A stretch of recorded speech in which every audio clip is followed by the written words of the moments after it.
पिता सत्यकेतु, पति सत्यकेतु मंदिर में पहुंचे, उससे पहले शंकर के मंदिर में ताला लगा दिया। बेटे और पत्नी। नर्मदा पुराण का ये चरित्र कहता है, राजा सत्यकेतु की पत्नी और पुत्र ने शंकर जी के मंदिर में ताला लगा दिया। ताला लगाकर बाहर आते से सत्यकेतु ने देखा, आज मैं कैसे दान करूंगा, आज मैं कैसे बांटूंगा, मेरे महादेव का तो दरवाजा बंद पड़ा, द्वार बंद है, क्या करूं मैं। सत्यकेतु बाहर आकर बैठ गया। बेटा और पत्नी जो अनाज आया था, जो मुद्रा आई थी, बांटने का सामान था, सब लेकर चले गए। एक दिन नहीं, रोज सत्यकेतु जब बांटने के लिए जाता, पत्नी और पुत्र सारा के सारा सामान लेकर आ जाते, बांटने नहीं देते, ये हमें बर्बाद कर देता।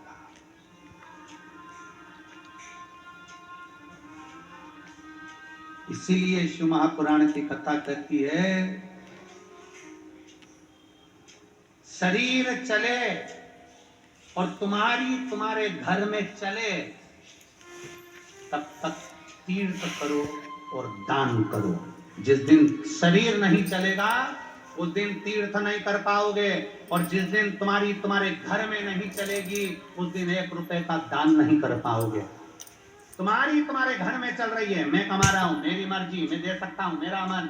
जिस दिन घर में मालूम पड़े, बहू आ जाए, बेटा आ जाए, परिवार बढ़ जाए, बढ़ता परिवार कह देगा, क्या पापा जी, क्या दान देने जा रहे हो, क्यों पानी पिला रहे हो, क्यों बिस्कुट खिला रहे हो, जिसने कथा कराई वो जाने, अपन काय को खिलाए, अपन क्यों दे, अपन क्यों ठेकुआ बना कर ले जाए, अपन क्यों पूड़ी बना कर ले जाए, अपने को क्या करना, जो कथा करवाए वो जाने। पर नहीं, जब तक शरीर चले और तुम्हारे घर में चले, शरीर चले तो एक बार शिव महापुराण के पंडाल में बैठकर कथा जरूर सुनो, और अगर तुम्हारे घर में चले तो दोनों हाथों से दान जरूर करो, सत्कर्म करो, पुण्य करो, बन सके वैसा कर्म करते हुए चले तुम्हारे घर में। जब तक सत्यकेतु रोता, आंखों में आंसू भर लिया, मेरी पत्नी मेरा बेटा ऐसा हो गया, दान नहीं करने देता, पुण्य नहीं करने देता, क्या करा जाए। सत्यकेतु की आंख में जल भर गया। आज मेरे विश्वनाथ, आज मेरे भोलेनाथ मंदिर में से, खिड़की में से कूद कर बाहर निकले, रूप बदलकर। सत्यकेतु मंदिर के दरवाजे के बाहर, ताले लगे मंदिर के बाहर बैठकर रो रहा था। शिव जी उसके पास में आकर बैठे, कंधे पर मेरे बाबा ने सत्यकेतु के हाथ रखा, हाथ रखकर पूछा, बाबा आप तो नगर के राजा हो, राजा सत्यकेतु, तू तो राजा है, मुझे दान दे दे कुछ। राजा सत्यकेतु आंख में आंसू भरता हुआ कहता है, मैं काय का राजा, राजा तो अंदर ताले में बंद है, मैं तो भिखारी हूं, मैं तो भिखारी हूं। राजा तो अंदर ताले में बंद है, मैं भिखारी हूं।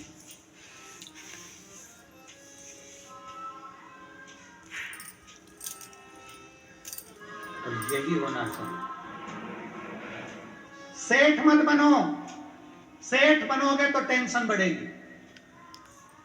फैक्ट्री है ना तुम्हारी, तो भी तुम सोचो कि मैं नौकर हूं, दुकान है ना तुम्हारी, तो भी तुम सोचो कि मैं नौकर हूं। सेठ बन गए, नौकर बनकर रहोगे तो सुखी रहोगे, सेठ बनोगे तो चिंता लगेगी, फैक्ट्री का बिल जमा करना है, ये करना है, वो करना है, लाइट देखना, ये हो गया, घाटा हो गया, मुनाफा हो गया, ये हो गया। और अगर नौकर होगे तो सेठ जी बिल भरेंगे, सेठ जी मुनाफा देखेंगे, सेठ जी घाटा देखेंगे, हमें तो महीने की तनख्वाह दो और हम ये चले। नौकर सबसे ज्यादा सुखी होता है, सेठ टेंशन में रहता है। इसलिए चाहे तुम्हारी दुकान हो, चाहे तुम्हारी सर्विस हो, चाहे तुम्हारा मकान हो, चाहे तुम्हारी फैक्ट्री हो, तुम नौकर बन जाओ और विश्वनाथ को सेठ बना दो कि हमारा सेठ हमारा विश्वनाथ है,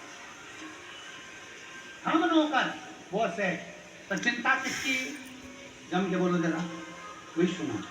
टेंशन किसको, विश्वनाथ। अपन कौन, हम तो बाबा के, हमें क्या का चिंता, हमें तो महीने की तनख्वाह दे देना बाबा, बस वो मेरे बाबा तेरी नौकरी सबसे बढ़िया है, सबसे बड़ी, जब से तेरा गुलाम हो गया, तब से मेरा नाम हो गया। शब्द बजाना, नाम कब हुआ, जब गुलाम हुआ, जब से तेरा गुलाम हो गया। सेठ उनको नाम नहीं था, गुलाम बन गए तो तनख्वाह मिलने लगी सेठ, वो नाम अपना हो रहा। जब से तेरा गुलाम हो गया तब से मेरा भी नाम हो गया, वरना वो काते क्या थी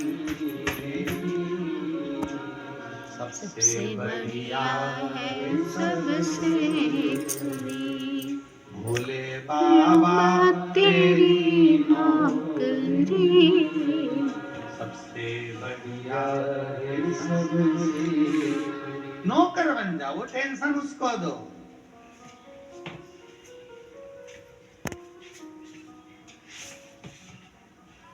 ना कोई चिंता ना कोई टेंशन, विश्वनाथ के नाम में मेंशन। विश्वनाथ जी के नाम में मेंशन है, वो टेंशन उसको दे दो, अपने क्या करना। साथ सौंप दो उसको, उसका है उसको दे दो, बड़े प्रेम से तेरा तुझे समर्पित। सत्य के तूने कहा मैं नौकर, अंदर बैठा है मालिक। अच्छा तो कुछ दान नहीं देगा, तो क्या मालिक ने तिजोरी की चाबी पत्नी और बेटे को दे दिया? आजकल उसने ताला लगा के सब ले जाती, दान करने को छोड़ने। तो मैं किससे मांगू? भगवान शंकर कंधे पे हाथ रख कर बोले मैं किससे ले? तो इतने में सत्य के तू राजा बोले मेरी पत्नी और बेटे के पास चले जाओ। पत्नी और बेटे के पास जाकर अलग जगह भोलेनाथ ने भिक्षाम दे दी। पत्नी और बेटा निकल कर कहता है हमारे यहाँ कुछ भी नहीं, कुछ भी नहीं, निकल जा बाहर। शंकर जी बाहर निकल गए, दुख नारायण को हो गया। लक्ष्मी को बुलाया, जरा लक्ष्मी इसका पूरा राज्य नष्ट कर दे। हे लक्ष्मी, राजा सत्यकेतु के बेटे का और पत्नी का पूरा राज्य नष्ट कर दे। इतने में शंकर भगवान को मालूम पड़ा कि लक्ष्मी पूरे राज्य को नष्ट करने चली। शंकर भगवान दौड़ कर आ गए, नारायण क्षमा करिए, नारायण क्षमा करिए, नष्ट ना करो। बाबा आप अगर पत्नी और बेटे को नष्ट कर दोगे, राज्य नष्ट कर दोगे, तो मेरे सत्यकेतु का दिल दुखेगा, मेरे सत्यकेतु बेटे का दिल दुखेगा। इसलिए एक सत्यकेतु के लिए ये कैसे भी है ना, तो भी इनका भंडार भर दे। तो भी